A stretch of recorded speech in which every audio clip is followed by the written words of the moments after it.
Yo, what's good, everybody? Today is February the 11th, 2025. Most gracious and Heavenly Father, we thank you, God, for just another opportunity of prayer. We thank you, God, for the gift of life and allowing us to see yet another day, oh God. We ask, God, that you will bless our viewers as well as the guests and their families as well. We ask, God, that you would bless our conversation also. In Jesus' mighty name we pray. Amen. Yo, what's good, everybody? Thanks for tuning in. Of course, happy birthday to everybody that done celebrated this last week. Also, everybody that's celebrating their milestones as far as work accomplishments, education, compliment, or whatever have you. Anniversaries as well. I know it was a few anniversaries this previous weekend. And I once again solicit the prayers for my family as we lay to rest my Uncle Dion Wiley on this Thursday. For the good fight. You know, he hung in there as long as he possibly could. But, you know, we're going to celebrate his life on this Thursday. So I'm soliciting the prayers for my family as we go through this difficult time. All my cousins, Niecy, Lily, Dee Dee, and Man, as they lay to rest, you know, they dad. That being said, oh, yeah, I meant to tell you, Ed, too. You remember the last time you was on, my man, G, that was on with you? Oh, yeah. He passed away, man. Oh, man. No shit. Yeah. I mean, I'm sorry. How you good? Yeah, man. He passed away. Wow. I didn't know that. Yeah, passed away. I think it was like right around Christmas time. And his birthday would have been January, Martin Luther King birthday, January 15th. He'd have been 29 years old. I didn't know that. Yeah, man. I meant to tell you that. Oh, wow. That's damn. Yeah, young brother. Young guy. Yeah, right. Way too soon. But I was like, I definitely wanted to let you know that because I had reposted that episode, you know, during that week, just remembering him. But I was like, yeah, I got to make sure I fill Ed in on that. Oh, man, I didn't know that. Wow. Yeah, but we're going to go ahead and get started. You know what I mean? Let me know. All you guys jump in the comments. Let me know what platform you guys are watching on. Yo, what's good, my boy Michael Bryant, another West Side alumni. What's good, Sam? Yeah, let me know what platform you guys are watching on, whether it be Facebook or YouTube. And for everybody that normally views on Facebook, please go over to the Marvin Bennett Jr. Show on YouTube and please subscribe to the channel. I appreciate it and thank you. Yeah, so we're gonna start by introducing our guests. First, on my top right, we have the young representative, educator in her own right. Stop calling me, man. My bad. Getting these alerts from these stupid politicians stuff like it's called D&D. It's called D&D. Man, I'm not even being funny, but I don't even know how to turn mine on, man. I'm not even gonna lie. I hear people talk about D&D, but I don't even know how to use one. Hey, what's good, Lena? But yeah, right, we got this beautiful young lady, my cousin / niece that I truly adore, Miss Kia Tucker, who's an educator there in the Maryland area. Glad to have her on. And then we also have coming in later, my boy Leonard Salahuddin, who's in the Maryland area as well, another educator, one of my Fab Five friends. We've known each other since the days in West Side. And last but certainly not least, my day one, the first dude that I ever met in West Side High School. That made my transition to becoming who I am that much more easier. My man, Principal Edward Wilson. What's good, you guys? Good evening. What's up? And I want to start off by saying congratulations to my cousin Quan, Miss Tequila, Miss Saran Coates, Leonard Salahuddin, who will be on with us. Hey, what's good, Kev? And last but not least, my boy Ed Wilson. He's a diehard Eagles fan, and I want to give them their roses on the Super Bowl performance that they won. You know, now they got two. They still little brother in the division, but they coming on up. They working on it. Did you really just say little brother division? I'm not gonna go there with you, Marv. Saquon. I'm like, I'm not even gonna lie, man. You know, even as a Giant fan, I'm totally elated and happy for the Saquon for the simple fact, like everybody knows we did him very dirty. You know what I'm saying? He was totally mishandled to be the face of the franchise and get treated like that. Put your body on the line after all the injuries that he endured, trying to be a team player, getting back out there early and everything else. For them to go and do him like they did him, and then not to mention that, you know, you also, that's real quick. Then you equate the fact that it's one thing to let him go, but you don't let him go to a division rival, right? That's what really baffled me the most. So, you know, kudos to Saquon because it was well deserved. But yeah, I wanted to congratulate you guys on your championship and the season well done. Now we go into the sports of bliss, so to speak, because life it's just not the same when we don't have NFL football to be. I swear. I get it. Yeah, but you know, tonight we're gonna be kind of talking about the direction of the Department of Education, but you know, a part of that also kind of wanted to see you guys take as educators in that field. On like you said, we ain't really got to go into all the subliminals and all that there. But what did you guys, from an artistic standpoint, what did you guys think of the halftime show? I'll let the good sister start us off. She'll probably laughing because she probably ain't watching. Oh, I went down my rabbit hole of theories. Okay. It was all okay. He came out. It was like a PlayStation. It was a circle, a square, a triangle, an X. No. Okay, America, this is all a simulation. This is a game.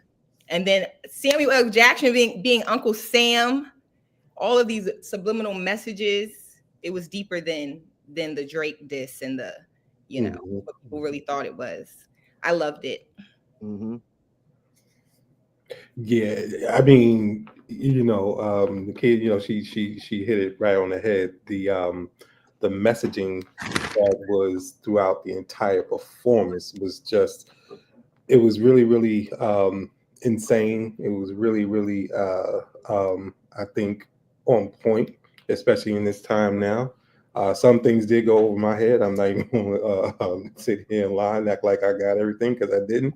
But I mean, the whole concept of it, like kids mentioned, like the game, Uncle Sam, and you know, I think it was well thought out. You can tell he was very intentional. You know, we say a lot of things are intentional, but he was very intentional with the message he wanted to, you know, put out there on the biggest stage. And I think they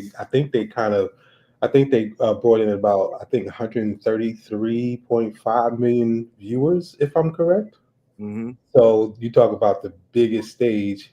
He sent a very clear message and was very intentional about it. Bev said, I'm woke, but I was completely lost.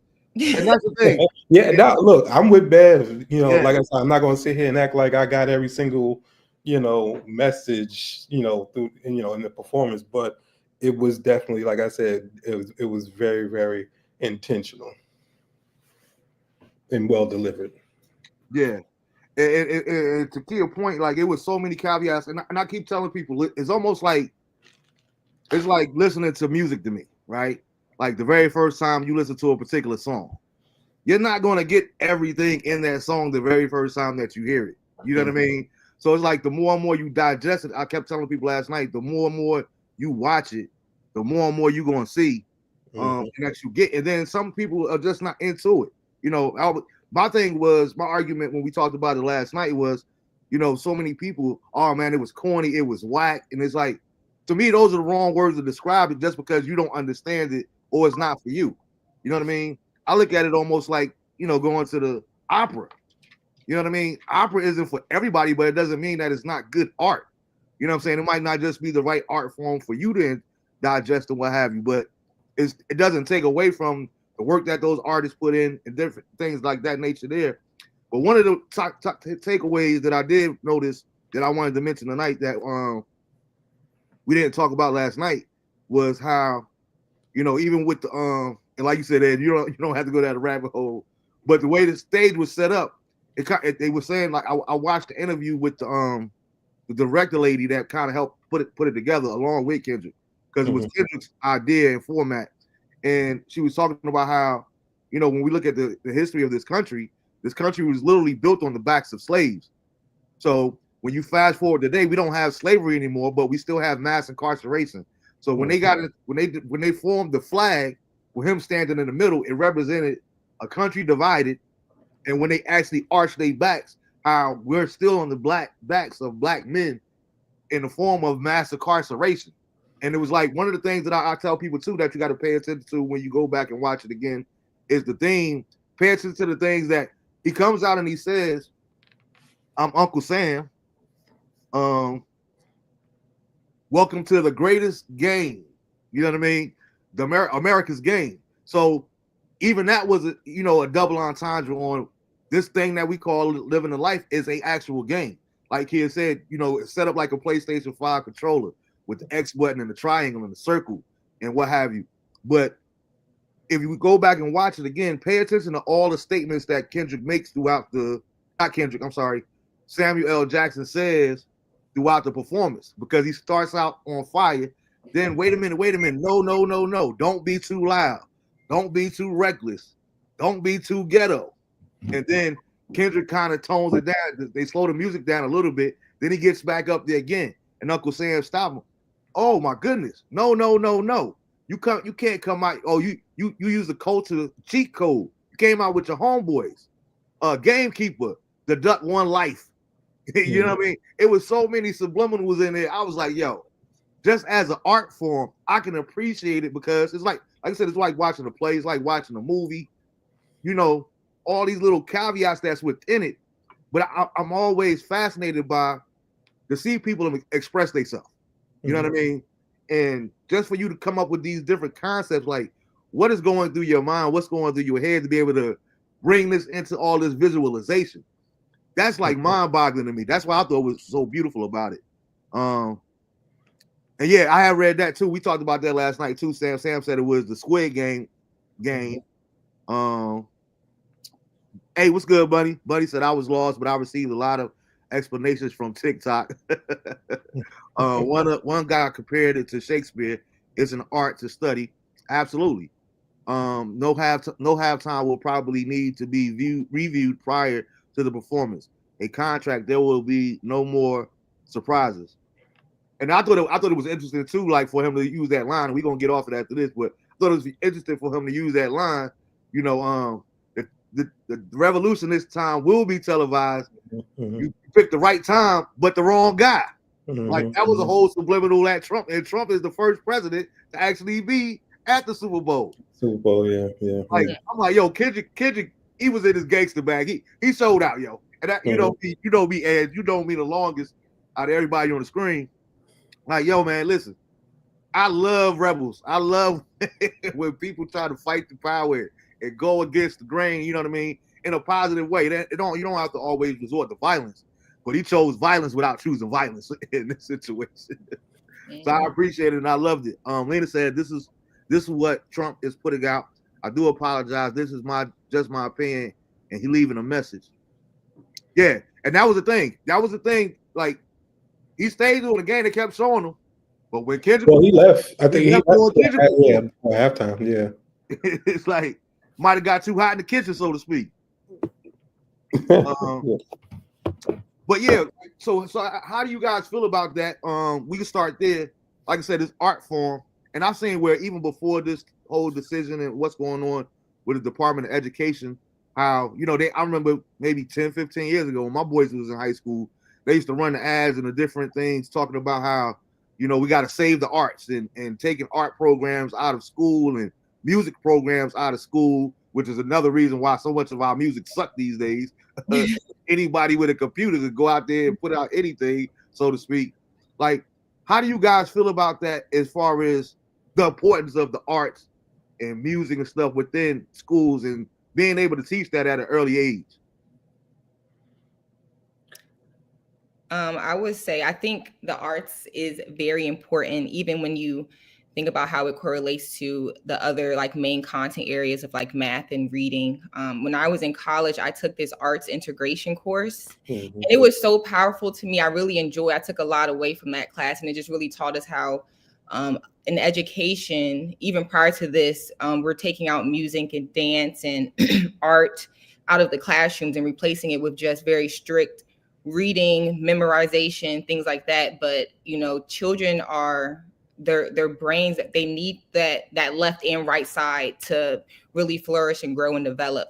So by removing that completely from the school system, you're going to see a lot of less children who are more creative and thinking outside of the box. It's going to be really just rote memorization, you know, and this is what they want for future America's society. They don't want people to be able to think on their own and be creative.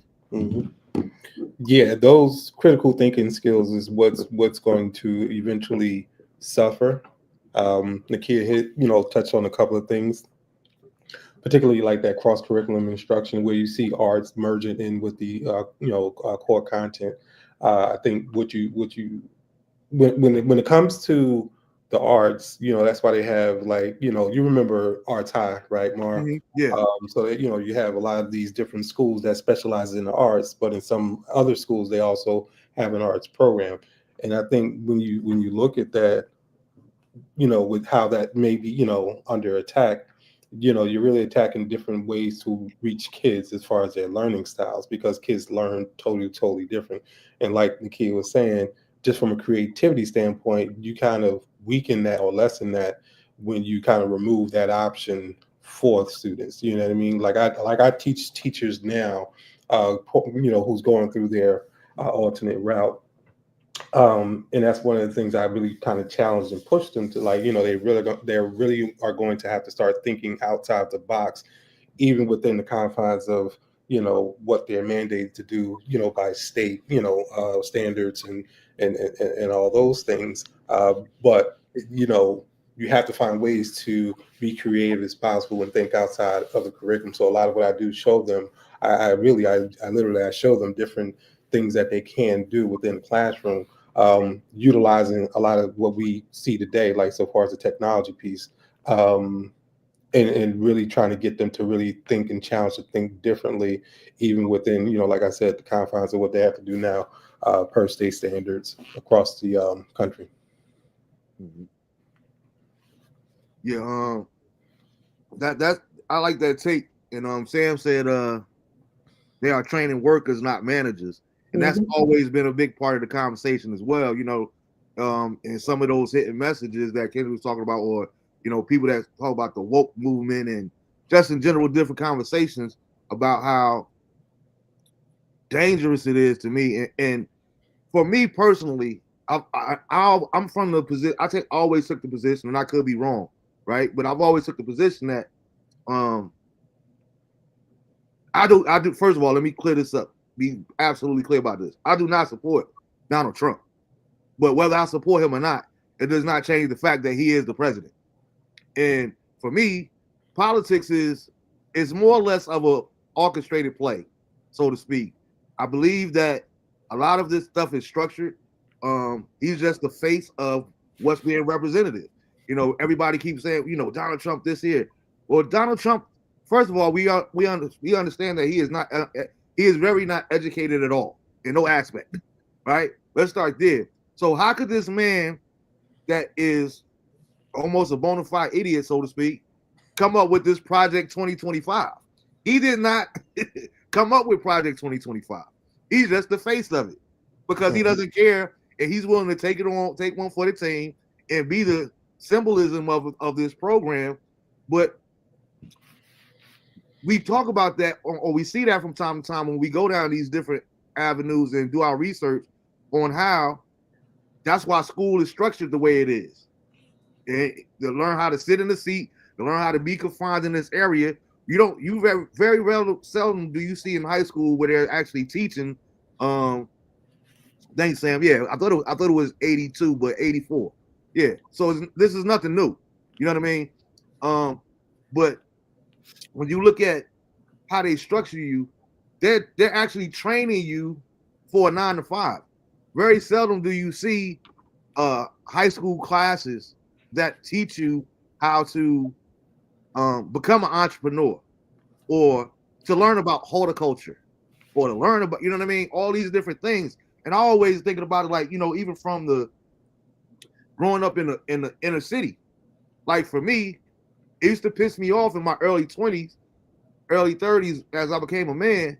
Like, man, like we got robbed growing up in the hood, in my opinion, because, you know, we had military recruiters that would come to school, you know what I mean, to teach you, try to convince you to go to the Army or the Air Force or what have you, the Marines. But then outside of that, if somebody was to come and ask me what did I want to be when I grow up, I try to tell people one of the differences is growing up in North. It was hard for me individually. I can't speak for everybody, but it's hard for me to see where I see myself 5-10 years from now if I'm just trying to make it through today. Mm-hmm. You know what I'm saying? And I didn't know anything about engineers. I didn't know anything about farmers. I didn't know any, you know what I mean? Either we knew the teachers that we seen on a daily basis, or you knew people that had careers or worked, had jobs, but I didn't know about all these different career fields. I didn't know anything about STEMs and, you know, all these different paths that you could so point choose. And I think it's kind of strategically placed that way so we don't have that information. You know what I mean? Because they want us to, like you say, don't think outside the box. Don't think about computer programming where you would come up with this design that'll change your life with generational wealth. You know, we need somebody else to become a manager at Walmart or, you know, Costco's or whatever the case may be. Like, how does that affect with the decision that they're trying to do with let me ask you that, because Ed, you are a principal, correct? No, I'm actually a central office administrator, director of special ed. Okay. All right. So with the decisions that they're trying to do away with the Department of Education, how do you feel like that impacts you as a person in that field? Part A, and then what do you think will be the lasting impact that it has on our children? Yeah, that's a loaded question. To be very honest with you, I'm sure Nakia will attest as well too. I think when you look at the attack on education in general, and then, you know, ultimately the federal Department of Education, you know, it's I don't know if people really understand the magnitude of that, because when you're talking about the whole Department of Education and turning it over, basically eliminating that and turning it over to state level run, and that's just an issue on a number of levels. I think the first thing that I would probably venture to say would be just in terms of the funding aspect of it, because funding does come from the federal level, even into the state. And then the state ultimately, you know, funds or provides aids to districts as well. But I think that piece, not having that oversight or that partnership, if you will, is going to be really, really critical to educators, because I think it's going to change the dynamics in how we teach, or how teachers teach, and how administrators run their buildings, and how superintendents ultimately run their districts as well too. And that's the scary part, because, you know, not all districts or areas are the same. And so you have some places where there's a ton of resources. You have some that's not in terms of resources. And this is where the funding comes in. So it becomes a little scary and concerning from that perspective.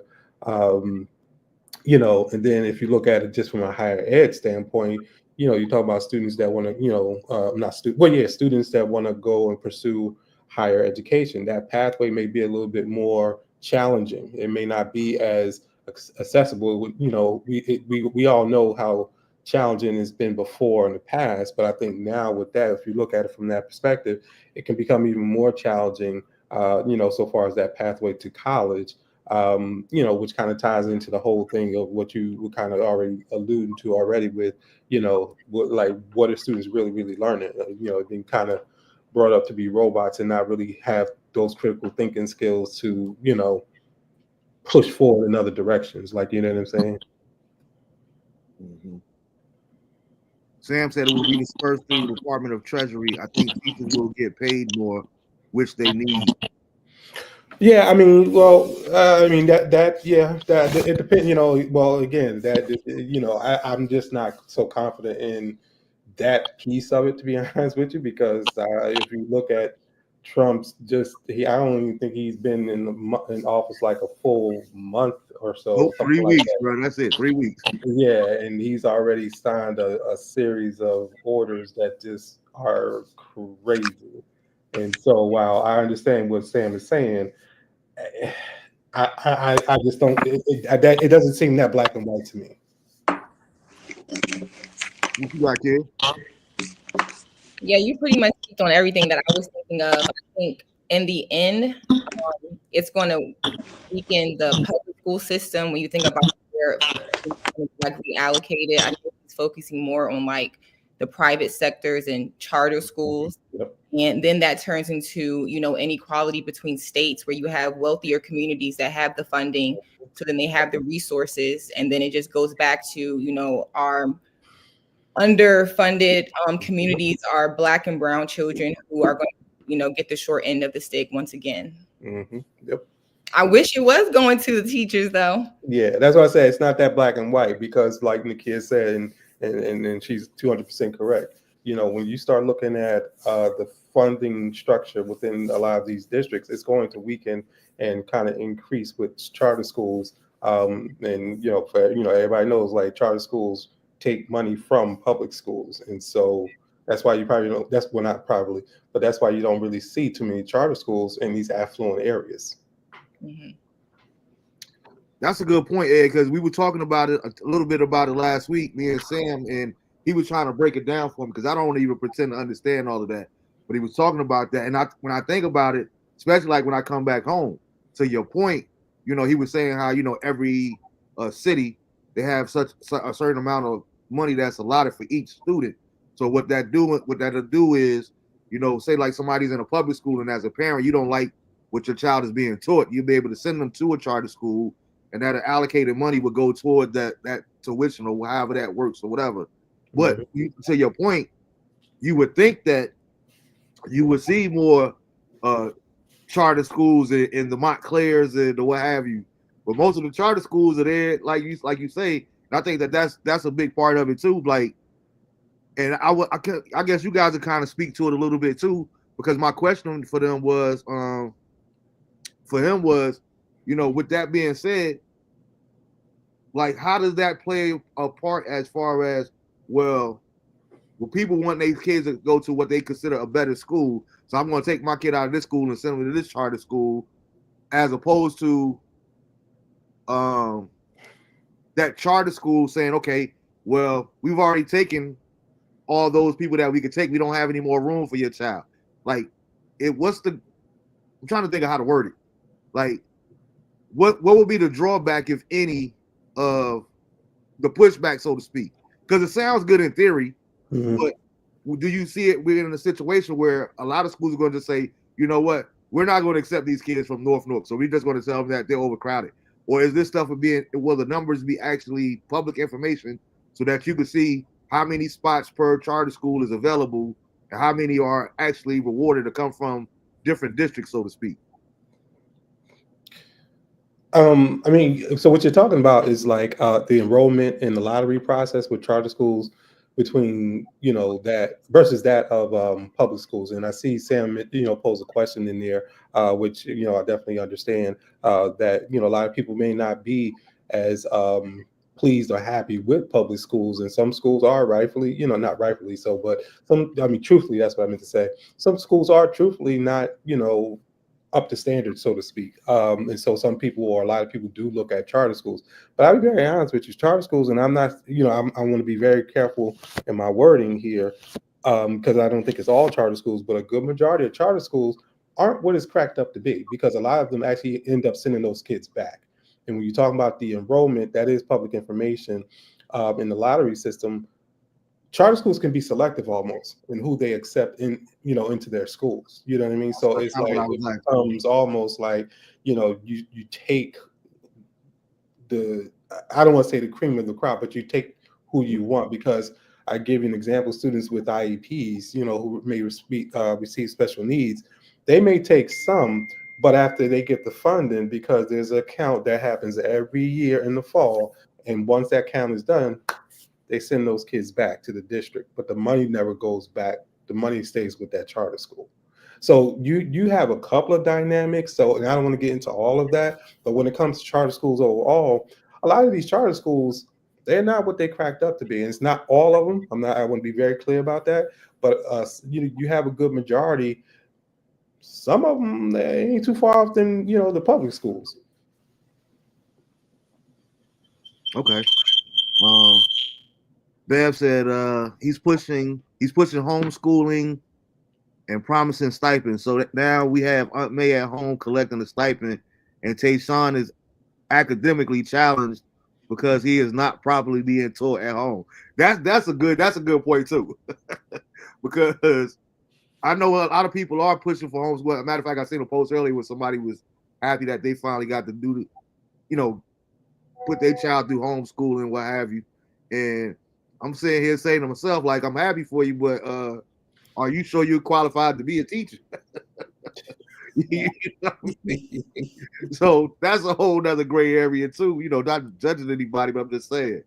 I know I only could teach my boys up to a certain level. Like, other than that, you need to go to your teacher. And shout out, matter of fact, shout out to Neil too. Neil was going to join us tonight. He told me to tell y'all what's up, but he was feeling a little bit under weather. So get better, Neil. But that's one thing I thank God for relationships too. And I was going to bring that up before we close the show. But like I said, I knew that was above my head when it came to helping my boys with certain aspects of math. You know what I mean? I could help them to a certain limit. But, Neil was a math guru. And Neil was so far ahead of his time that he was doing all this stuff on computers with my boys because he would send them different links and help them with different problems and formulas, what have you, you know what I mean? Before online schooling and all this kind of stuff. He was so far ahead of the bar. But I thank God that I have people in my life that can help and assist when it comes to stuff like that. You know what I mean? So that's something that we got to be careful too. Like, because like you said, I'm able to sit home and get a check now, but is that in the best interest of my child? Because I'm not qualified to be an educator, so to speak. Let me go ahead and welcome in our guest. Sorry for all the technical difficulties, That was my bad. When I first sent it, I sent you the wrong text as far as the sorry, sent you the wrong link. But congratulations again on your boys winning.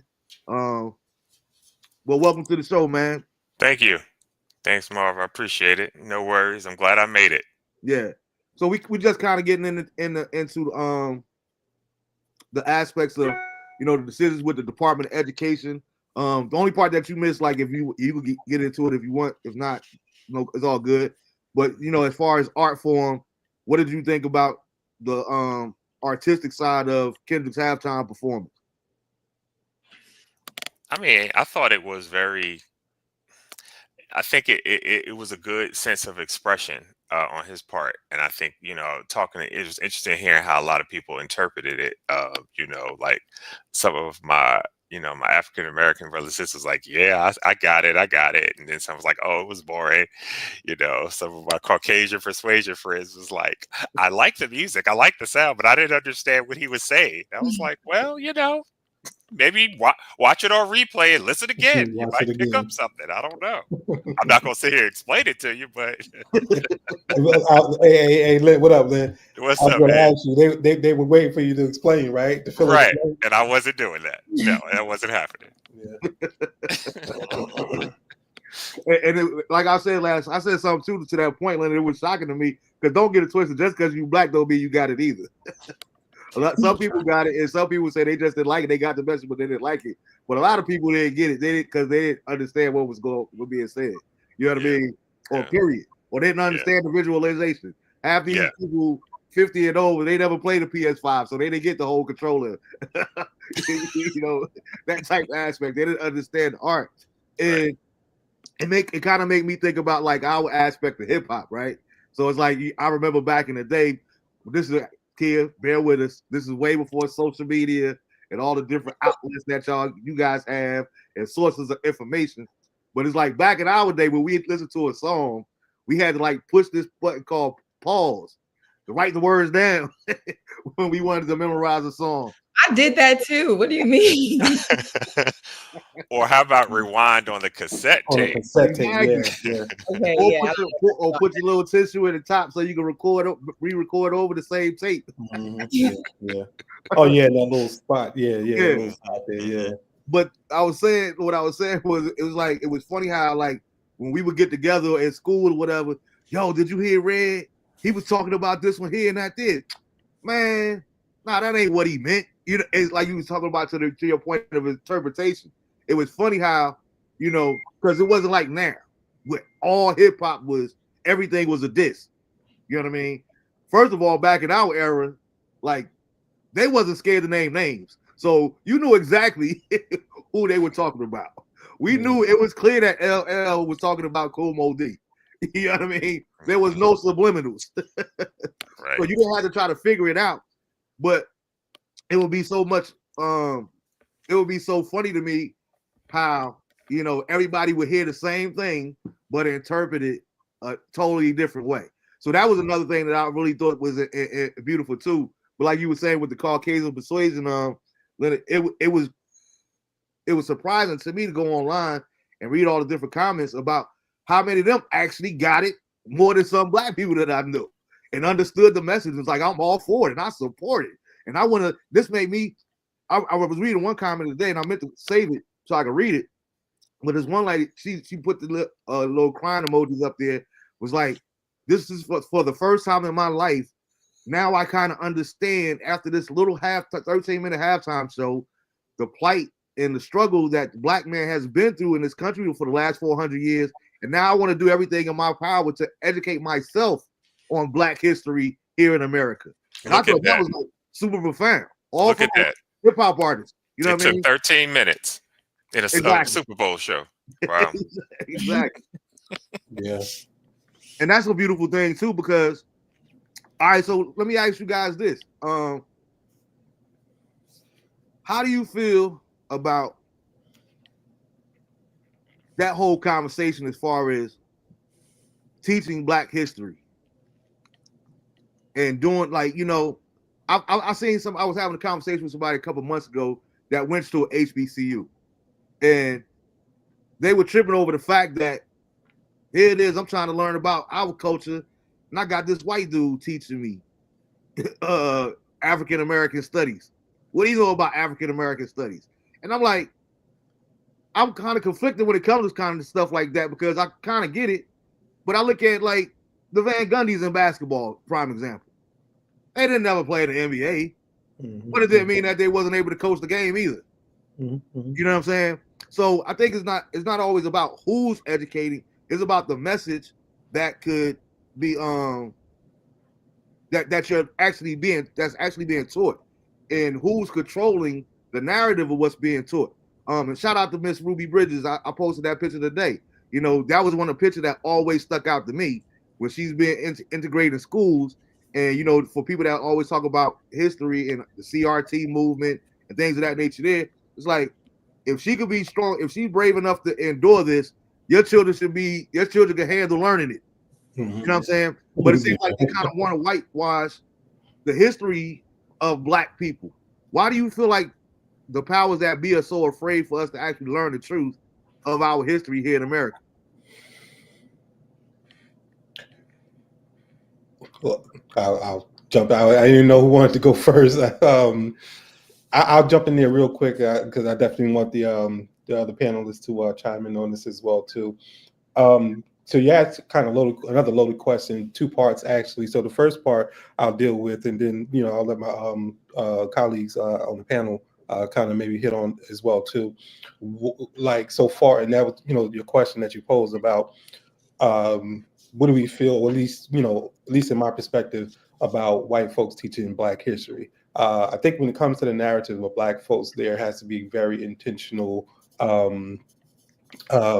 approaches behind that, because our history is very rich, and our history has always been not because, but in spite of, like, you know what I'm saying? And so white folks who are committed to that, I would say, doesn't make them like any less capable, I will say. They may never, be able to fully empathize because they don't have that connection of being Black and that shared story or anything like that. But I think as long as that narrative is rooted in some form of the history, factual history, and not like, painting a picture, because when you talk about Black history, a lot of people tend to think that everything started slavery, you know what I mean? But there's a whole history prior to that.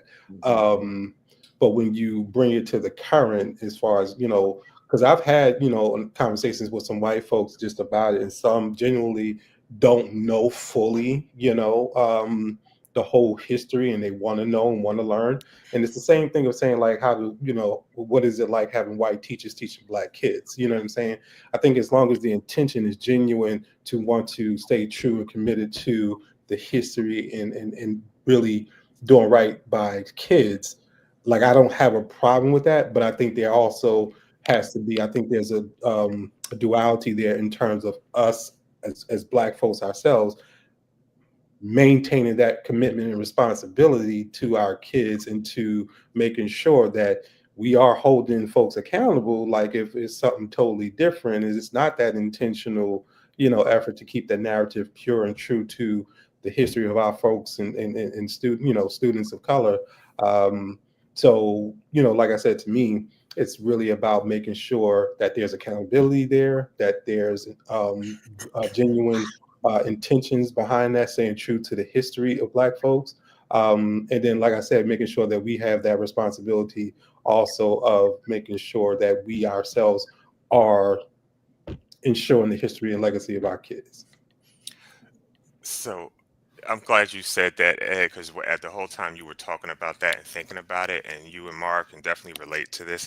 I believe when we talk about, white teachers teaching Black students Black history, you know who I think about at Westside High School? I think I know who you go.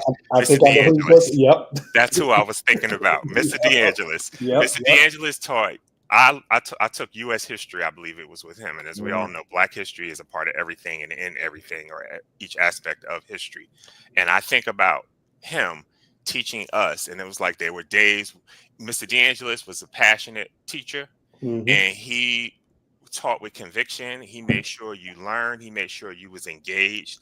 If you wanted to debate something, he entertained and got that. He was entertaining himself when we weren't listening to him. He would go over to the window and he'd start talking to the graveyard, like he would do stuff like that, but he kept our attention. That was the thing I always remembered and respected and appreciated about him.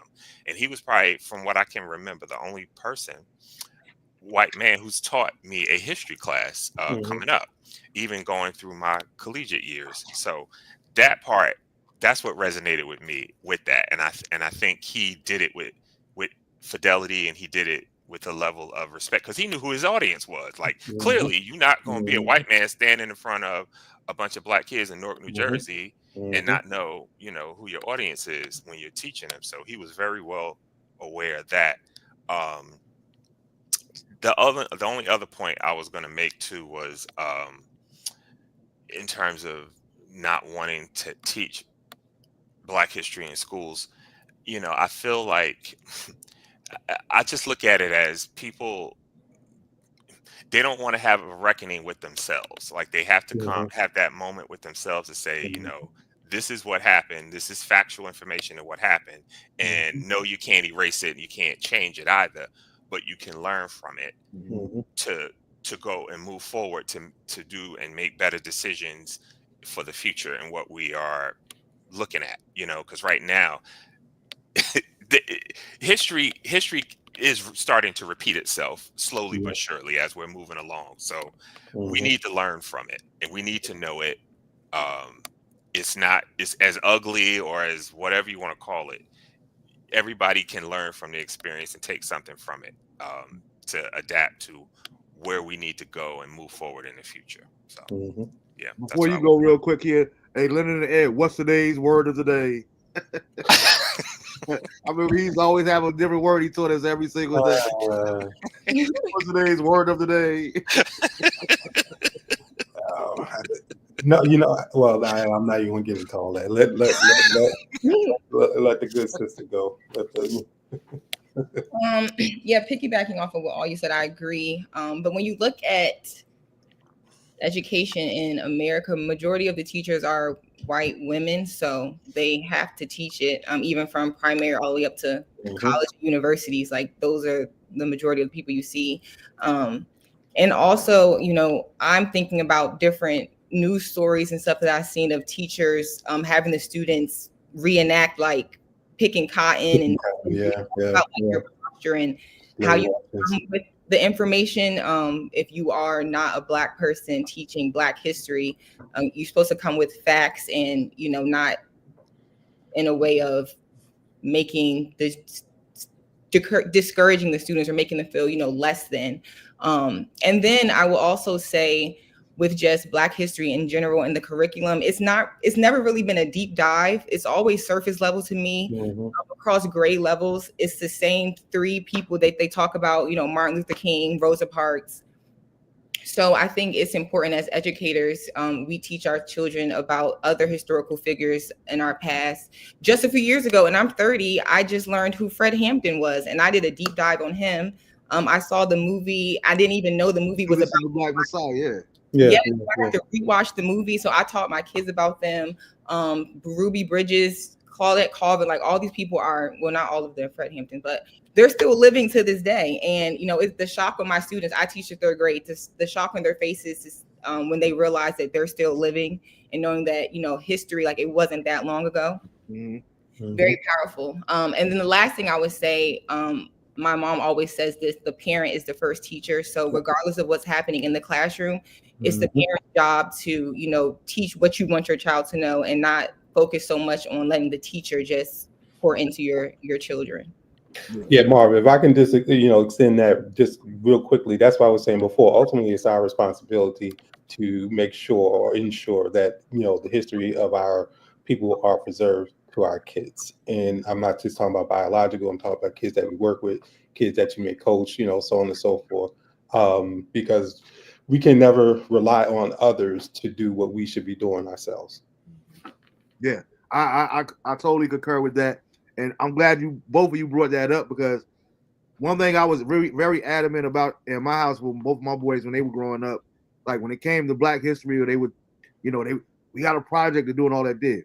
You can do your project on whoever you want to do, as long as it ain't Martin Luther King. And it wasn't no hate on Martin Luther King, but there's so many different people that's a part of our history, and just because, like what we talk about with the government and everything else, I just refuse for you to, like Kendrick, like I said, I love a rebel.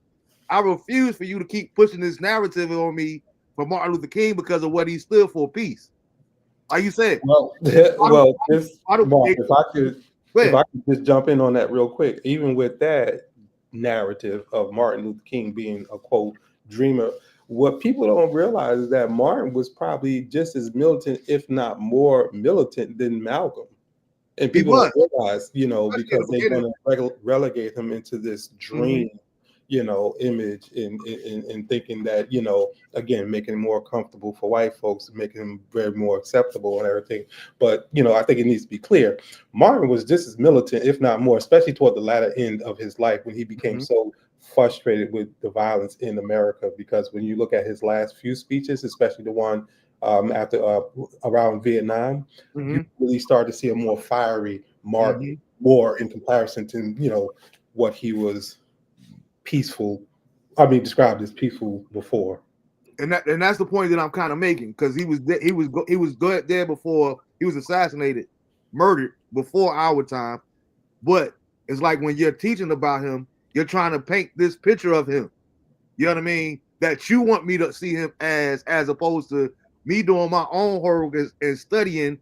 Nah, hold up. Like you say, he ain't become a problem when he was marching in the streets and getting rock stone and hitting the head and all that did. He became a problem when he started talking about economic equality, not just civil rights, but economic equality and different things like. But y'all don't want to bring that side of him up, and y'all definitely don't want us learning about Malcolm X and the Fred Hamptons and the Black Panther movement, which is where y'all stole the whole breakfast program from.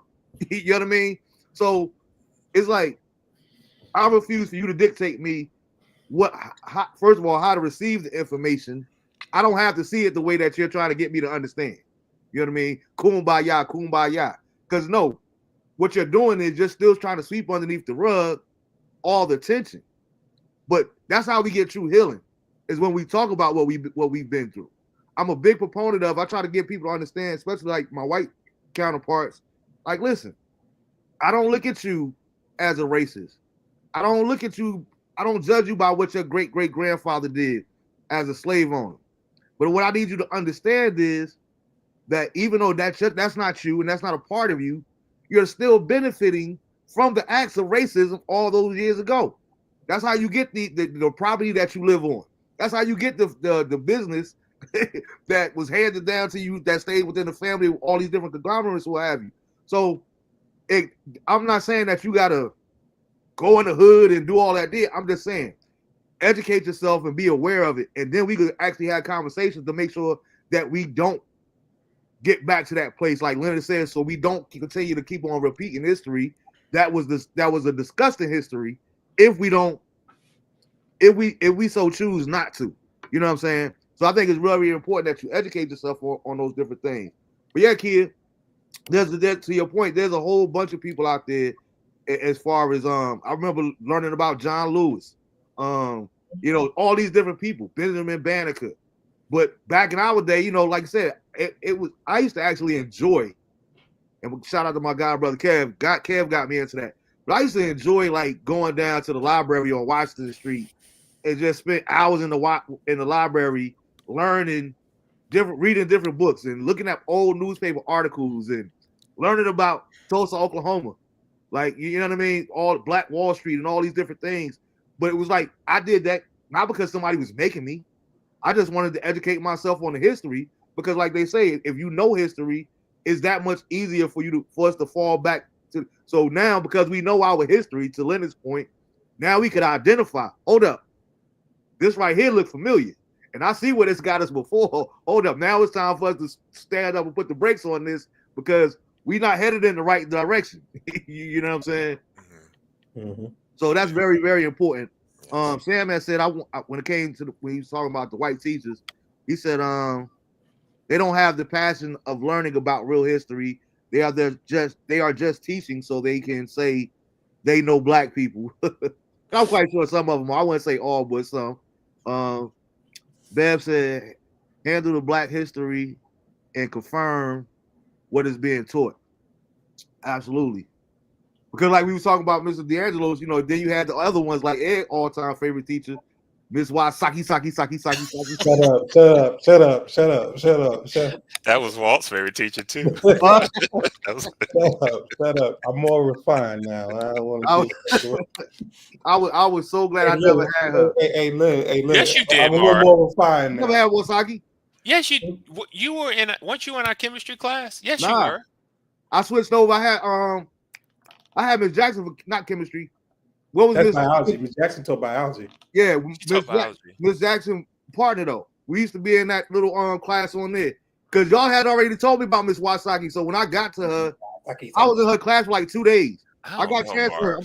I'm trying to remember who taught me chemistry. But I never had Miss Wasaki. I think you was in that class, because I remember you in that class. With the levels, remember the room with the levels, the tiers, yeah. And you were in the back, and I remember you in that class, Marv. I'm gonna look it up. I'm gonna find some of my old stuff. I'm almost certain I didn't have Miss Wasaki. If I did, I was cutting all the time. Nikki, I'm sorry, we just having a little flashback. But I just gotta say this one thing, because I felt so bad for what we did to that woman. I'd be on one side, not because I was a year or two ahead of Marvin Leonard, but the class that I was in, it was me. Nah, I ain't gonna do it. I just felt bad, because you know what really made me feel bad?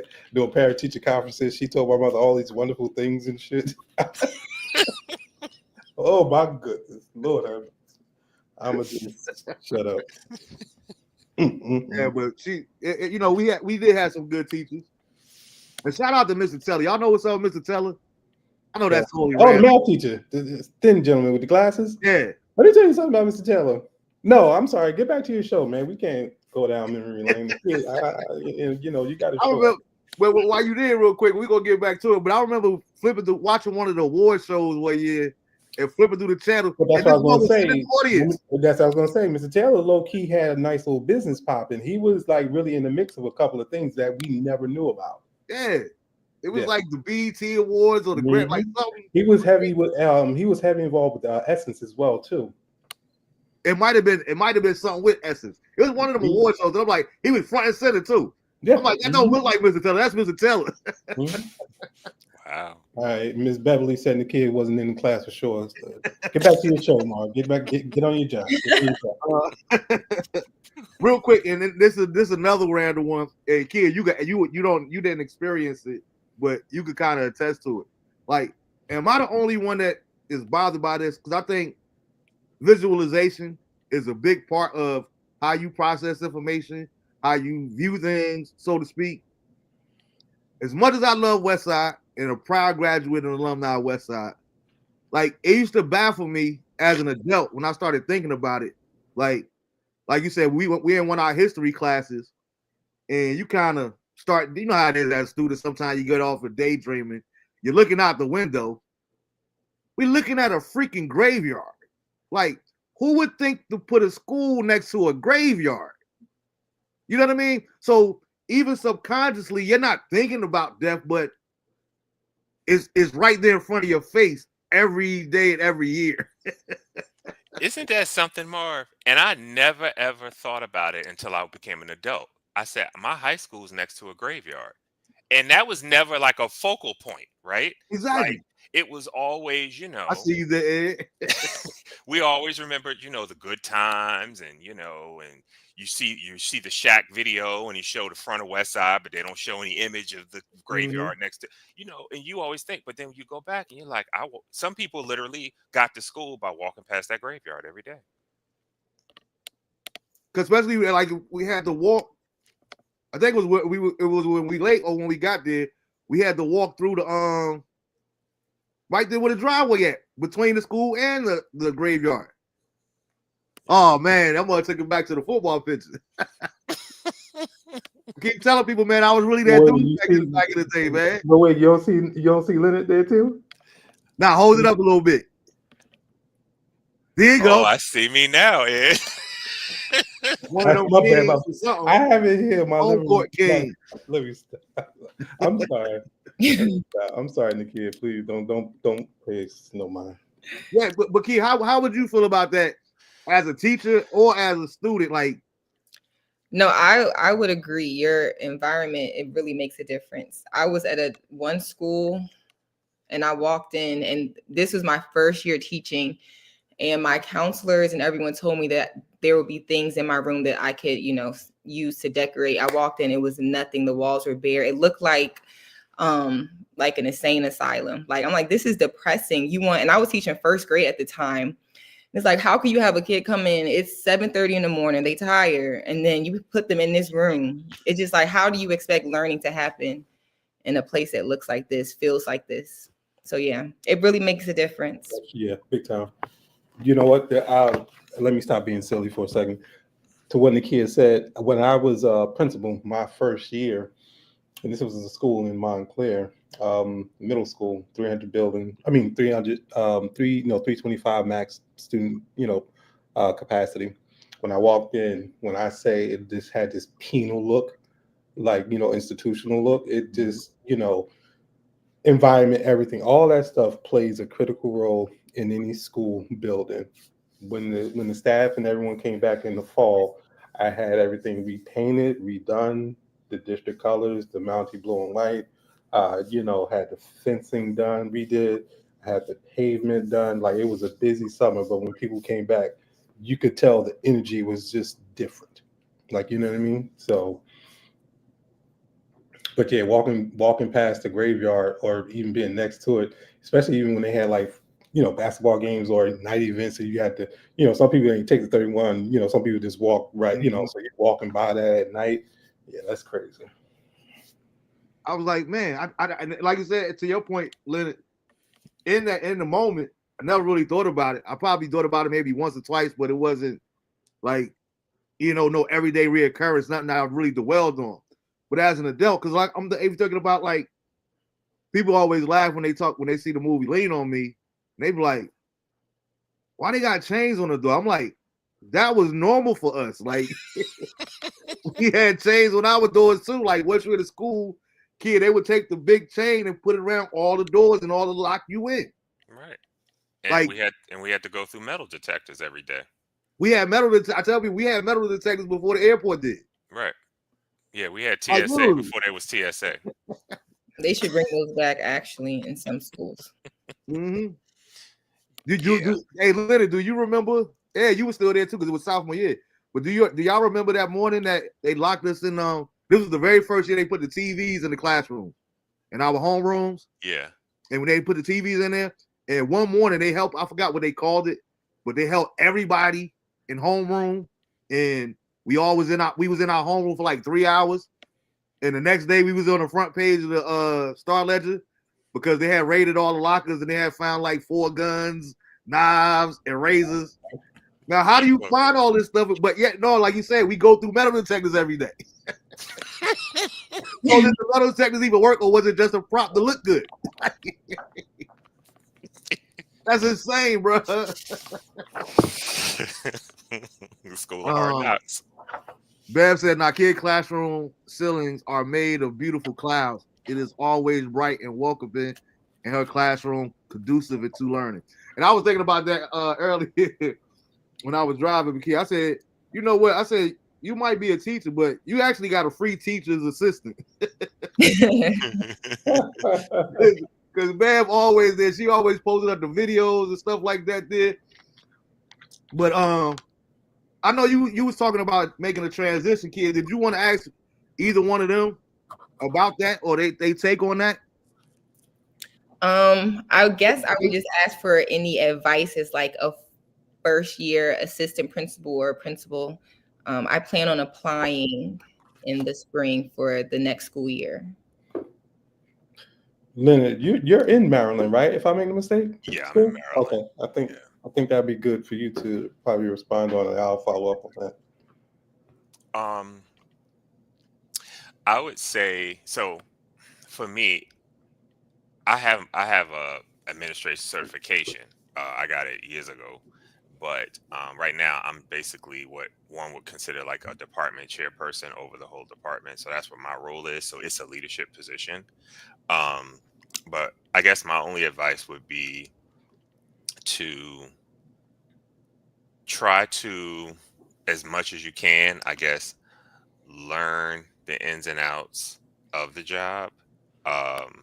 As much as you can, be a sponge and try to get information from people who are in the role and who you see doing the role the way it should be done, right? Mm-hmm. If that makes sense, maybe gravitate towards them and kind of, ask them anything you have questions about, and maybe go as far as maybe even shadowing them, so you can kind of live a life in a day of what they do and what they experience in a day. That's what my advice would be. Okay. Yeah, and I think just to add, because I mentor vice principals and principals now as well too. I would say make sure that you know what your reasons are for getting into administration, because if it's, and I know this is not applicable to you, but I know I've seen where other people think they're escaping the classroom, thinking they're going to dictate orders or be walking around or huddled in the office and everything. But I think Leonard brings up a really good point. Identify someone within your district or group who's doing the job, so that you can have that person to bounce situations off of, because you're going to be, as an assistant principal, I'll tell you right now, 85% of your job is going to be discipline.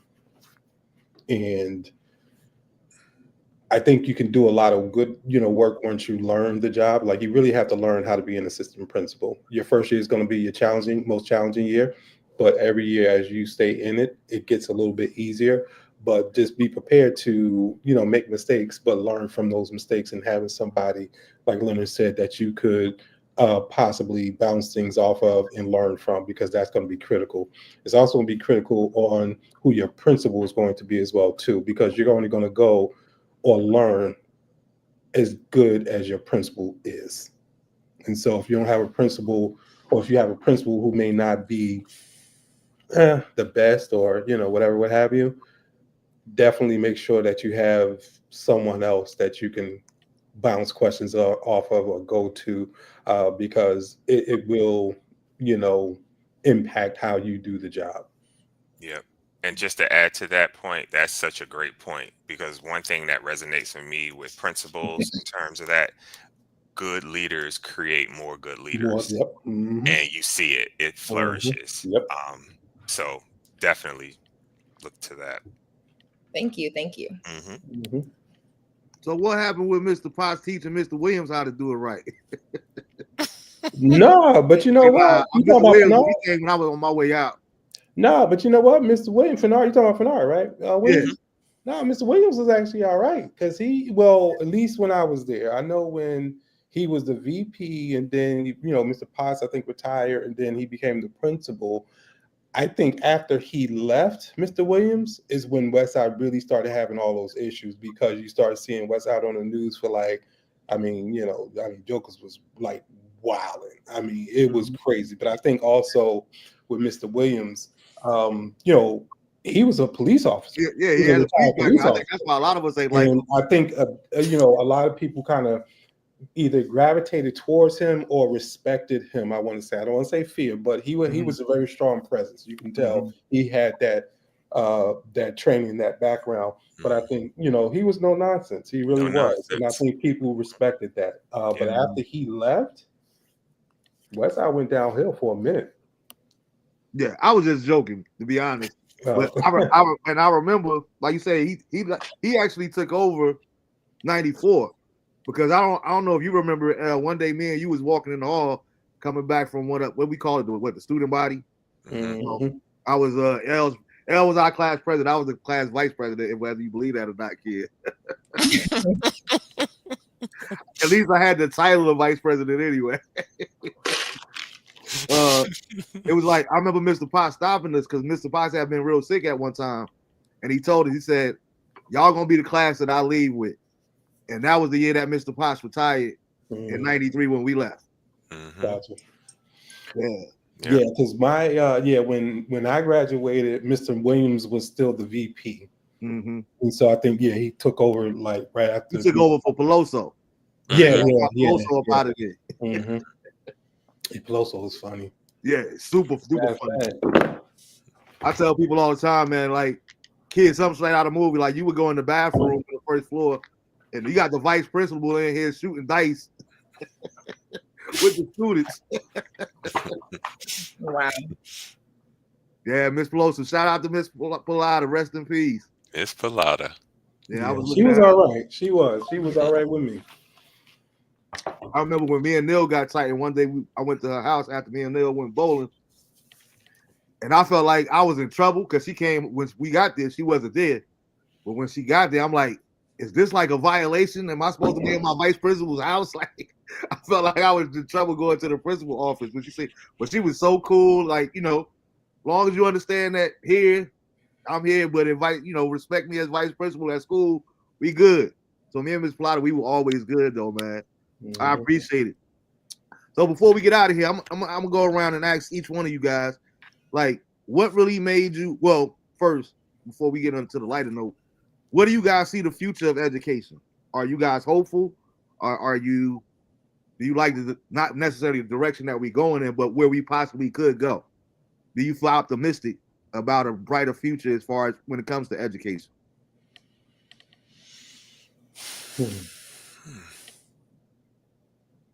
I'll let the younger educators chime in on that, because my perspective may be a little bit different because I'm going on 26 years.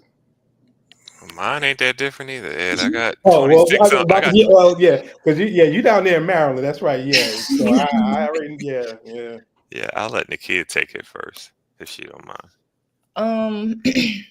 I mean, the future of education. I mean, just speaking of like the presidency, He's talking a lot. I don't know how much he really, like you said, he has a team working behind him. It's not just him. And then with that, I don't know how much he's saying that can really come into play and happen in the future. But I think it's going at a downhill, in my opinion. I've only been teaching for 8 years. But just seeing how a lot of policies he's trying to like revamp and remove and allocate different things to different places, it's turning into, creating workers. And like we said earlier, our future society, they're not going to be able to critically think. They're not going to be able to be creative. It's just preparing people to go into the workforce. I think that's where education is turning towards. So, I am a Christian and I believe in Jesus, and I just feel like he needs to be the foundation of, our education and foundation of everything that we do. So I pray every day before I go into my classroom, before I teach my students, and just understanding that he has the final say. So, the future, anything can happen, but just moving forward with prayer and doing your due diligence as, educators. I try to, I get very overwhelmed at times because I do a lot of things. Being a teacher, I do a lot of things outside of the classroom, and it can be very overwhelming at times, but I have to remind myself that, even if I can touch just one student or 2 students this year, I'm making a difference, and not trying to I can't change the world overnight, Hallelujah. Represent. I guess I'll go next because I was sitting here thinking about it all, after, this is year 26 and my 24th year in the school I'm at. So I'm on the tail end now of my career. And, I tell people all the time, teacher years go faster than calendar years. So these next 5 or 6 years, is where I'm thinking about Act 2. What is that going to look like for me? What is that going to be for me? Because, I think about, before I became a teacher, I looked at people who were in education and they put in the time. Like they were doing, like 30, it was easy saying 30 years. 30, I've been doing this for yep. 40 years. Yep. Like now I don't see teachers saying I'm doing this for 30 years. I'm doing this for 40 years. God willing, I'll be able to say that 30, but not 40. But with that said, I think what we're probably going to see, which I hope we don't, but it's already kind of playing itself out, is a lot of turnover and a lot of things. Some of the things that what Nakia was just saying, and some of the reasons for turnover so much. I think what we'll have to do is basically make education. They're going to have to do a lot of work with revamping and making, number one, giving teachers a little more respect in the regard of what they bring to the table. The years of work and education and preparation they did for this, you have to recognize and respect that. And I think right now it's not respected to the point it should be, even compensation wise in certain places in the country. With that said, I'm hoping that we don't turn into facilitators and no longer being able to actually teach. Like teaching is an art, and you have to perfect it and get better at it as you go along. Like you don't come in rocking it out, like you get better at it. I mean, there's some teachers who come in early on and you see the potential there, like they're brilliant, and you just want to help enhance that and help that grow. But I think we have to tap into that, and we have to invest in that. The other piece I was thinking about too is that as a teacher, we have to also recognize our audience and our kids. You have to recognize that the kids change, not even like by generations, which they do, but year to year, they're different. They come in with different needs, different wants, and different goals and aspirations, whatever that looks like. We have to recognize that. And I think some teachers come in and saying, "Oh, the kids are the same. They do da da da da da." Well, are you really paying attention to that? And how do you know you're paying attention? Are you building relationships? Meaning, are you getting to know your kids, right? And I can tell you, I've been over the 2 decades, my kids are a lot different now than they were 20 years ago. They're a lot different now than they were 2 years ago. And so you just have to be able to recognize that and identify that. So that's what I think. So yeah, I guess my final points on that. I think during COVID, for a brief second, and I say for a brief second because everything went back to business as usual, people acknowledged and understood and openly admitted the role that teachers have. Because when parents, I'm talking about, had to be home dealing with their kids and working, being on computer like we are now, but little Johnny is crawling up the side of the wall or jumping off the the refrigerator and everything like that, and they're trying to have a meeting. They saw exactly what teachers had to go through. So for a brief minute, I think the world recognized that, because you remember after COVID, a lot of people were giving praises to teachers because of that issue, because they realized what teachers had to do. I say that to say you're starting to see a changing of the guard. I think Leonard hit a really, really important issue or point, and that's students are changing. Education has changed as a profession because, like he said, it is an art, it is a science. I remember when I first started teaching, I didn't get my stride until like year 3, quite honestly. You know what I mean? First year, I had to learn, like, what, I'm like, okay, again, part of it, knowing your audience. Okay, what am I going to do? How am I going to get this information disseminated, so on and so forth. So so in that sense, there's a change in the guard on 2 fronts. One, you have students that's changing, that's coming into schools, and more is being expected of teachers to do pretty much everything in addition to trying to teach.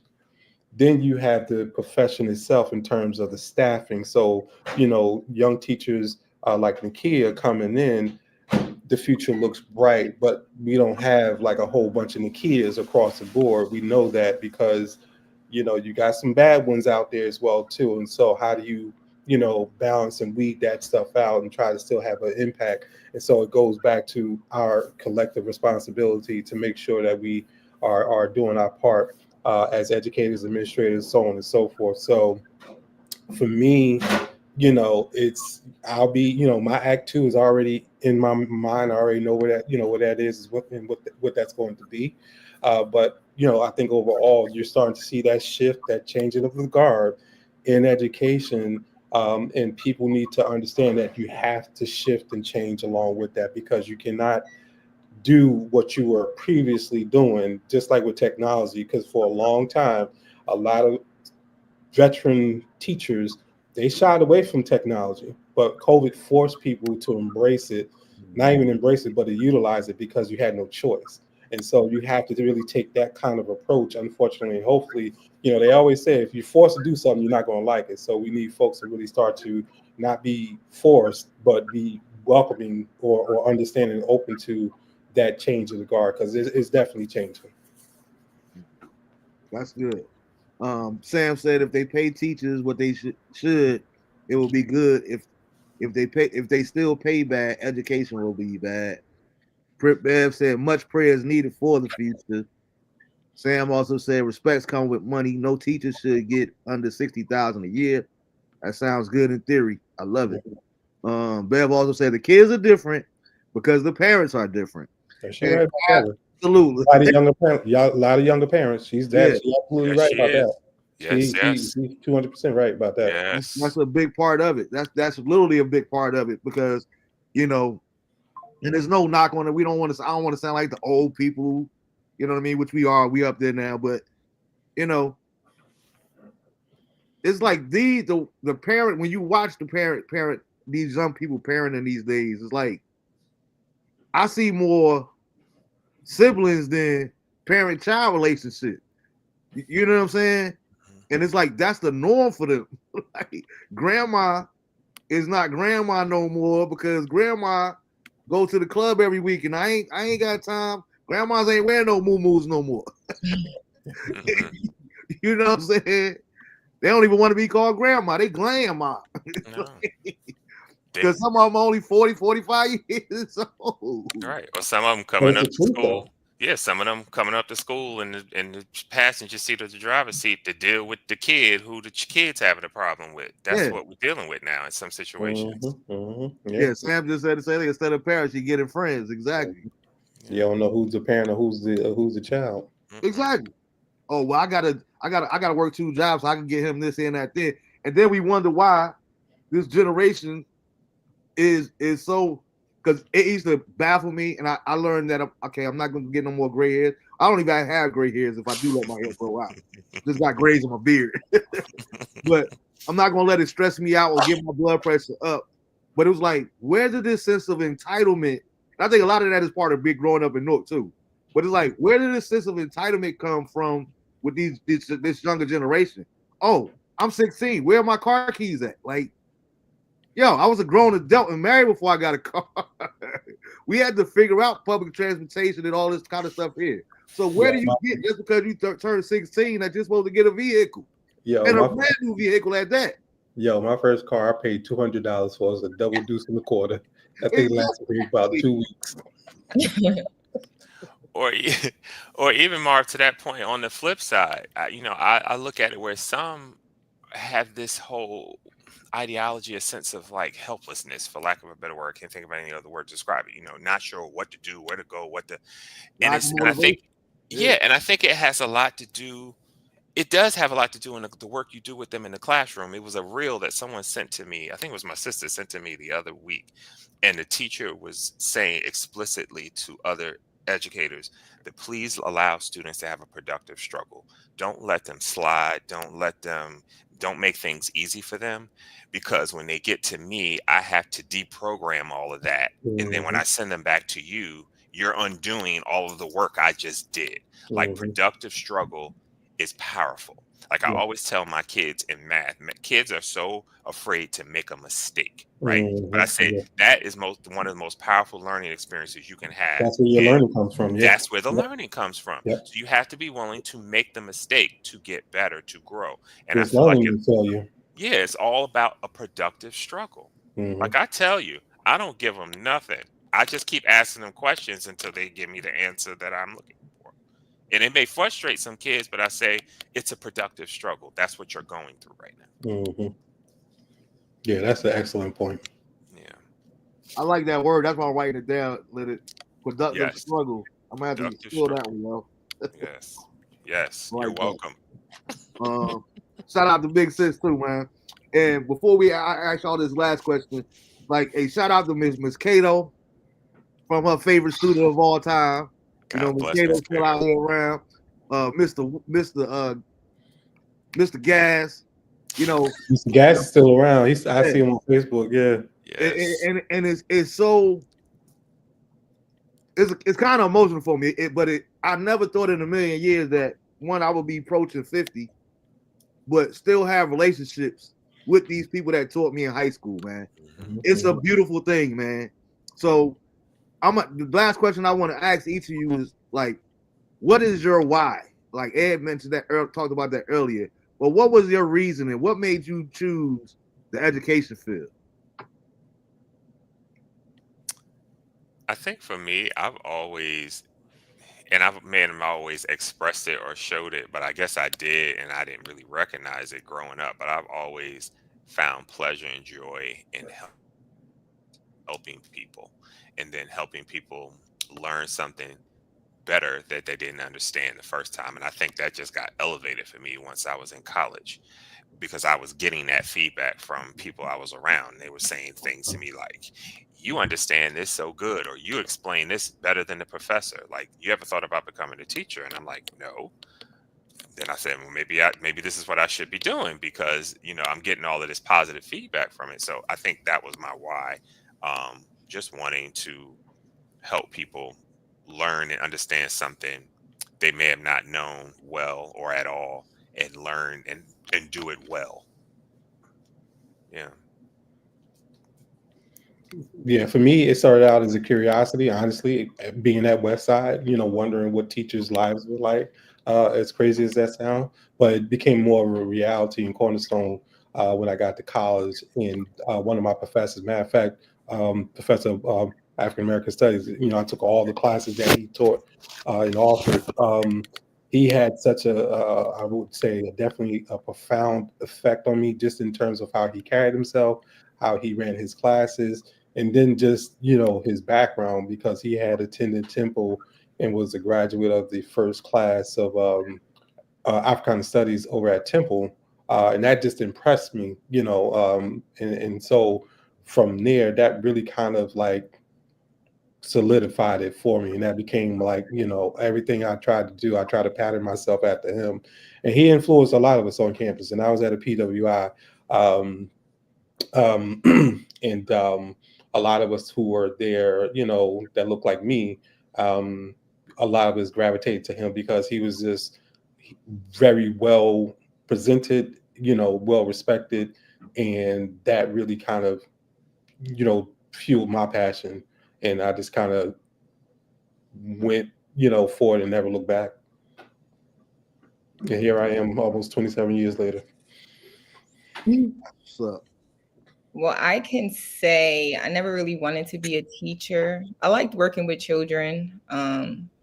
Growing up, I was in the nursery ministry, so I always taught Sunday school. And in high school, I did the child development program. But I actually went to college. I majored in speech pathology for the first 2 years. But I couldn't pass the science course. Mm-hmm. And I applied twice, and I just felt like I was wasting my time spending all this money. So my mom was like, you know, how about you just be a teacher? You're so good with children, this, that. And I was like, I don't really want to do it. But, you know, my mom influenced me, encouraged me to go into education, because that really wasn't my goal when I was in college. But I enjoy working with children. I know anything that I wanted to do was going to be with children. But I love it now. It really is a true passion of mine.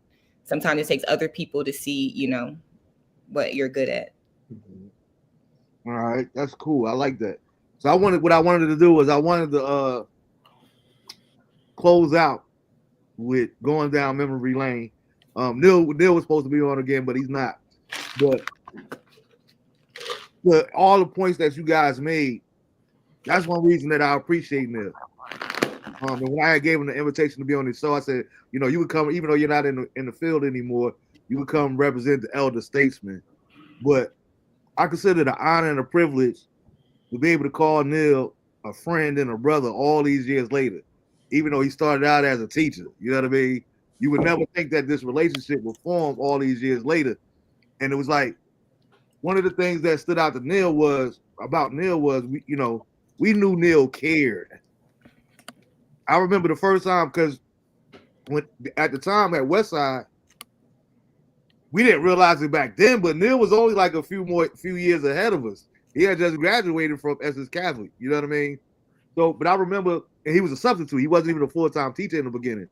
But I remember him having him for a sub one day.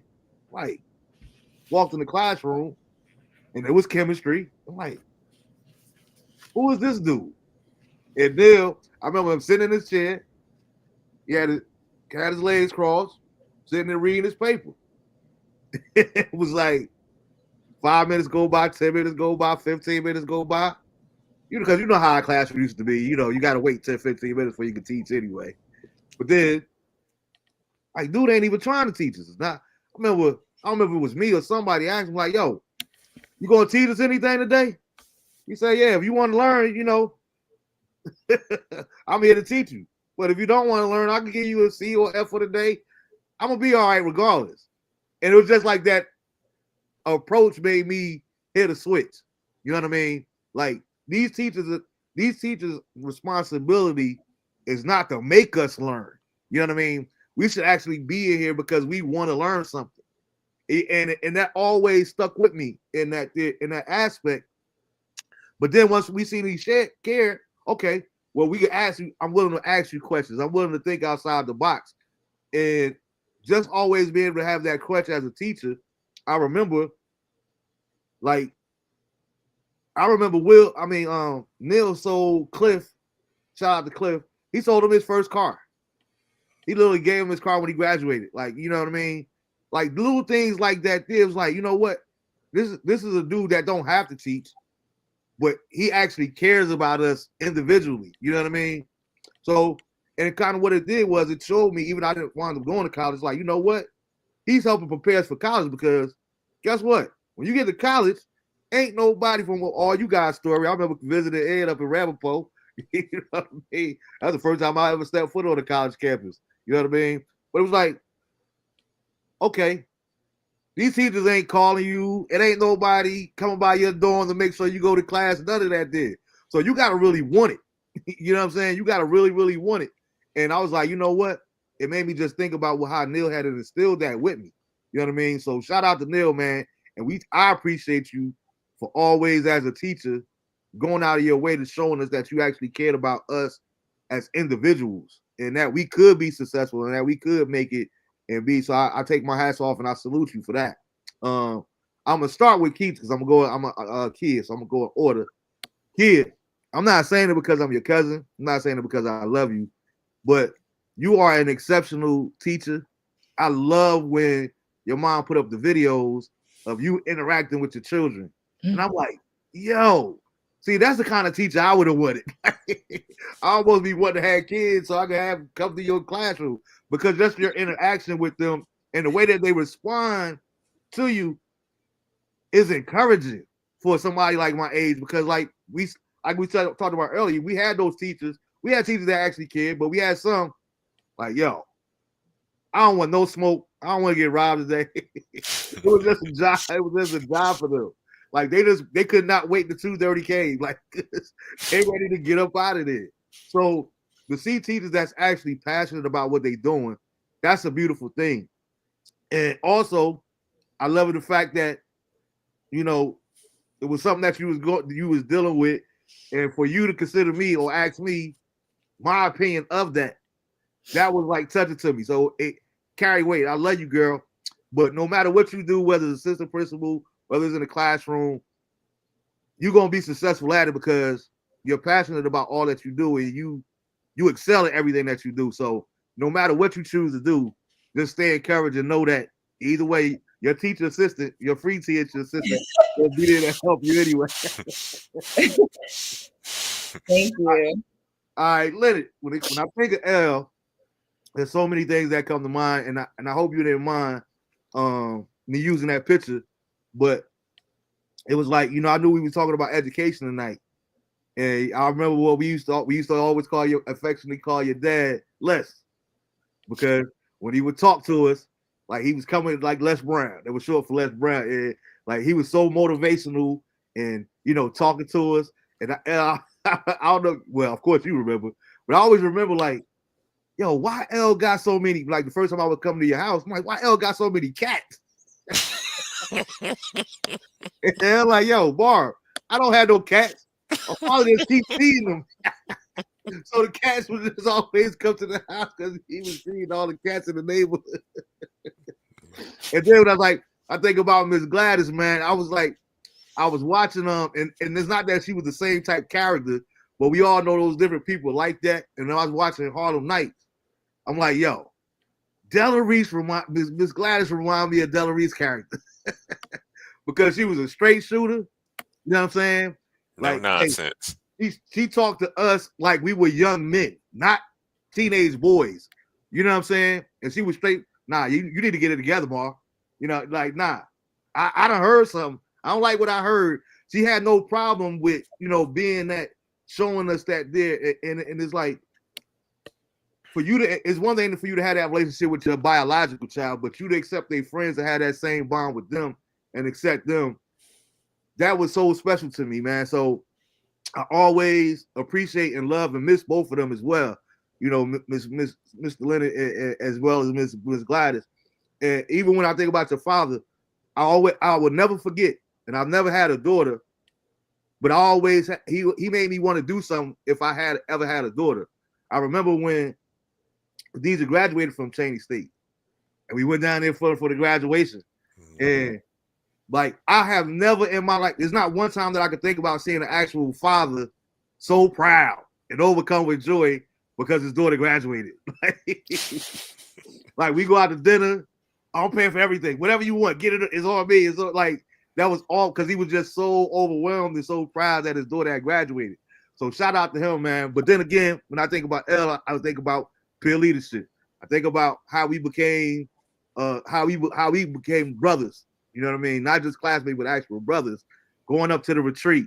Shout out to Miss Jackson. You know, what was his name? Ed? I mean, because hey, you did peer leadership too, right, Ed? Yeah, Miss Jackson and Mr. I know who you're talking about. I Me think they too. both passed away now. Yes. He did. I I can't think of his name though. I can see his face just as Me clear as too. day White too. His guy, glasses on. glasses. Yes. Yeah. Really good guy. Really Yes. good guy. Yes. Really So good shout guy. out to them. But you know, just what peer leadership taught us, and what for kids, for you, what peer leadership was, it was pretty much like a big brother program.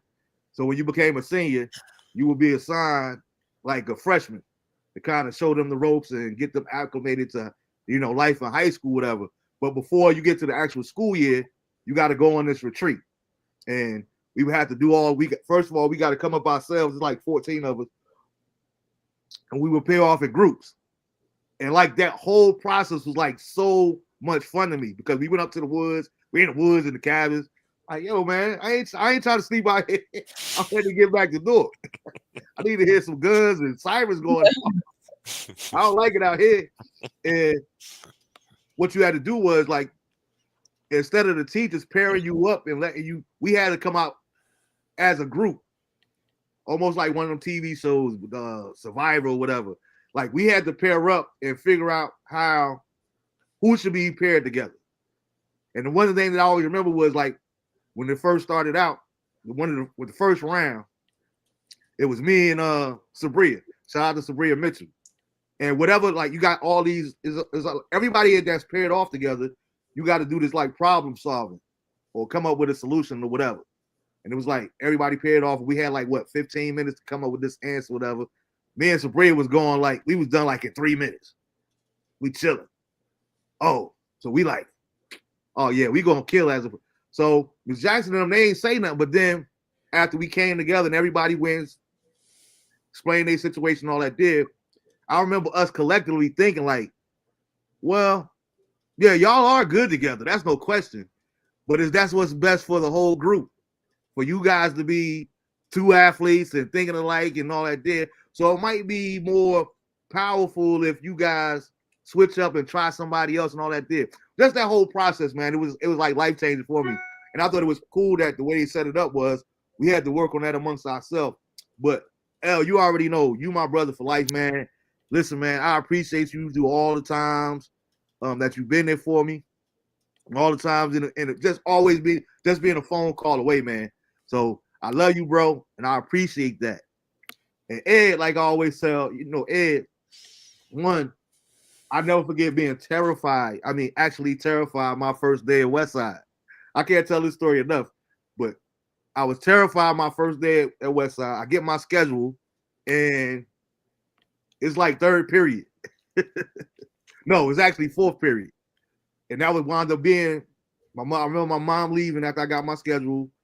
They told me, okay, fourth period, this is how you read the schedule. Okay, this is actually your lunch period. So the cafeteria is on the third floor. Make that make sense. Our cafeteria was actually on the third floor. So instead of me going into the class, because I don't know nobody at Westside, instead of me going to the cafeteria, because it's like 20 minutes before the period ends, I go sit on the stairs. So every time I hear the door be like somebody coming down the stairs, I get up and act like I'm walking either up or down the stairs until the bell rings.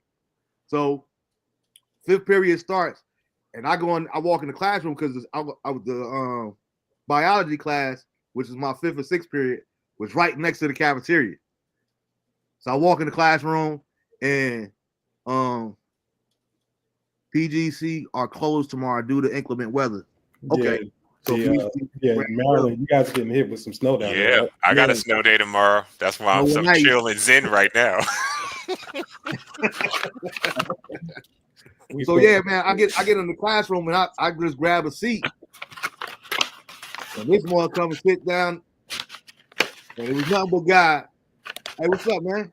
You new here? Yeah, what's up, Marv? I'm Ed. All right, cool. Hey, I got fourth period. What lunch period you got? I got fourth. All right. So the next day, I'm in the cafeteria with Ed, but like it's almost like I always equated to like football for me too. Like the first time I ever played football, my very first play, I knew nothing at all about football. I just seen it on TV and we played it in the streets. But I didn't know anything about organized football. So I'll never forget my first play. Coach Rip told me to go out there and field the punt. Go ahead on out there. So I'm like, okay, I know they're gonna kick the ball off to me. And I'm watching the ball come down, and I see the linebackers, I see the corners coming, they like literally like 2 feet away from me. I catch the ball and they rock me. I mean, within 1 second, bro, I just was on my back. And when I opened my eyes, I'm like, oh, I didn't even realize I was tackled. That's how quick it happened, right? I'm like, oh, this ain't that bad. It ain't really hurt. So I fell in love. So I get to the sideline and Coach Rip's like, yo, son, the next time you see them that close, you do this. Throw your hand in the air and wave it like you just don't care. Because I ain't know nothing about a fair catch. So it like broke that tension. But when Ed invited me to come to lunch with him that next day, it was like such a release and now I've met Marcus, shout out to Marcus and Antoine and just different people. And the last one, I'm gonna close out with this one with Ed is another reason that I love Ed is because Ed is the one person in the world that could confirm my Tupac story. Like actually getting to see Tupac in person right before he passed. You know what I mean? Yeah, that was a good night. And shout out to Rich, man. I miss Rich so much, man. Rich was Ed's older brother who passed away, man. But man, I miss Rich. I thank God for y'all family, all the sisters, your mom, Dukes, man. It was just cool, man. I appreciate each and every one of you guys, man. And I thank you guys for taking out the time to do this tonight. And I actually in the future I want to do this more often as far as education. Just doing different shows about whatever you guys want to talk about, because I do think that is important that we show appreciation, even though you don't always get the money that you guys deserve or what have you. I want to let you know, even though I don't have children at that age anymore, I want to let you guys know that teachers and educators and administrators, you guys play an important role, not just in life, but in society overall. So I want to use this platform to give you guys your roses from time to time and just let you guys have a place, a platform to come and vent or celebrate one another or whatever the case may be. But I think sometimes you guys go unnoticed, so to speak. And I think we need to really big up and appreciate our educators more in the society that we live in.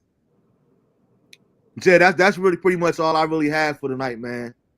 Did y'all guys have anything before we closed out?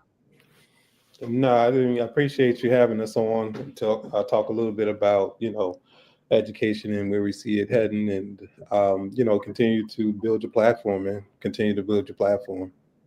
Appreciate it, man. Yeah, man. June, a couple months. What is it? 3 more months to 4 more months? It's gonna be 5 years, man. It's crazy. Wow. And I was looking at it when I looked at the picture earlier from the first time you guys were on. That was February of 2020. You know what I mean? Wow. So you guys was one of the early shows in the beginning. You guys been rocking out with me ever since the beginning. So I really appreciate you guys, man. And I like I said, I'll just continue and pray for success for each and every one of you guys and all that you do, man. But I appreciate you, man. Shout out to Sam. Shout out to Bev. Everybody else have you. What's good, Shakira? I appreciate everybody and the support that you guys showed the show. We're gonna get up out of here. If you guys stay safe, everybody that's in this inclement weather, please be safe. Even I think Jersey getting hit kind of crazy. Yeah, I think some parts of Jersey, like more in the south, I think they may get a little bit more than us. Like I'm up, I'm up north a little further up, but I think we're supposed to get something, but not as much as other parts. All right. So everybody that's out there in the viewer, man, check on one another, check on the families. But everybody, please try to stay safe as possible. Black ice is a real thing. If you don't have to be out there on the roads, please do not. That's pretty much it, man. Like I said, I appreciate you guys. I appreciate you viewers as well. As usual, I'm signing off, man. DeAndre and Lisha, know that daddy loves you intentionally, but I also love you unconditionally. Till next week, peace. Lynn, good seeing you.